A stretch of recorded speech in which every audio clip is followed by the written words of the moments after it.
ಮುಖ್ಯಮಂತ್ರಿ ಮಾಡುವಂಥ ಸಂದರ್ಭದಲ್ಲಿ ದಲಿತ ಮುಖ್ಯಮಂತ್ರಿ ಅಂತಕ್ಕಂಥ ಘೋಷಣೆ ಆಗಿದ್ದೇ ಆದರೆ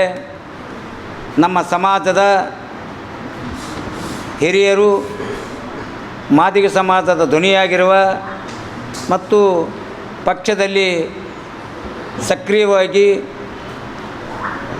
ಕಾರ್ಯನಿರ್ವಹಿಸುತ್ತಿರುವ ಮತ್ತು 7 ಬಾರಿ ಸಂಸದರಾಗಿ ಕೇಂದ್ರದ ಸಚಿವರಾಗಿ ಮತ್ತು ರಾಜ್ಯದ ಸಚಿವರಾಗಿ ಕಾರ್ಯನಿರ್ವಹಿಸುತ್ತಿರುವ KH ಮುನಿಯಪ್ಪನವರಿಗೆ ದಲಿತ ಅಂತ ಮುಖ್ಯಮಂತ್ರಿಯಾಗಿ ಮಾಡೋದಾದರೆ KH ಮುನಿಯಪ್ಪರಿಗೆ ಮುಖ್ಯಮಂತ್ರಿ ಮಾಡಬೇಕು. ಒಂದು ವೇಳೆ ಮುಖ್ಯಮಂತ್ರಿ ಮಾಡದೇ ಹೋದರೂ ಕೂಡ ಉಪಮುಖ್ಯಮಂತ್ರಿಯಾಗಿ ಕೂಡ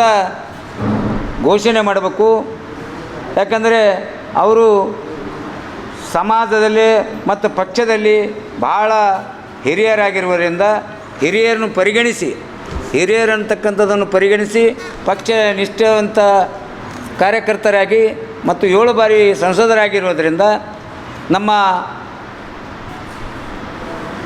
ಮಲ್ಲಿಕಾರ್ಜುನ ಖರ್ಗೆಜಿಯವರಿಗೆ ಯಾವ ಥರ ಒಂದು ಒಳ್ಳೆಯ ಸ್ಥಾನಮಾನ ನೀಡಿದಿರಿ, ಅದೇ ಥರ ಅವರ ಸರಿಸಮಾನರಾಗಿರ್ತಕ್ಕಂಥ KH ಮುನಿಯಪ್ಪನವರು ಕೂಡ ಒಂದು ಉಪಮುಖ್ಯಮಂತ್ರಿ ಸ್ಥಾನವಾದರೂ ಕೊಡಬೇಕು ಅಂತಕ್ಕಂಥದ್ದು ಎಲ್ಲ ನಮ್ಮ ಗುಲ್ಬರ್ಗ ಜಿಲ್ಲಾ ಮಾದಿಗ ಸಂಘಟನೆಗಳ ವತಿಯಿಂದ ನಾವು ವರಿಷ್ಠರಲ್ಲಿ ಮನವಿ ಮಾಡಿಕೊಳ್ತೀವಿ. ಅದರಂತೆ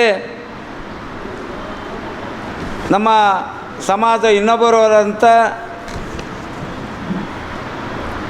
ಮಾದಿಗರ ಧ್ವನಿಯಾಗಿ ಸಮಾಜದ ಚಿಂತಕರಾಗಿ ಮತ್ತು ಎಲ್ಲ ಜಾತಿ ಜನಾಂಗದ ಜನನಾಯಕರಾಗಿ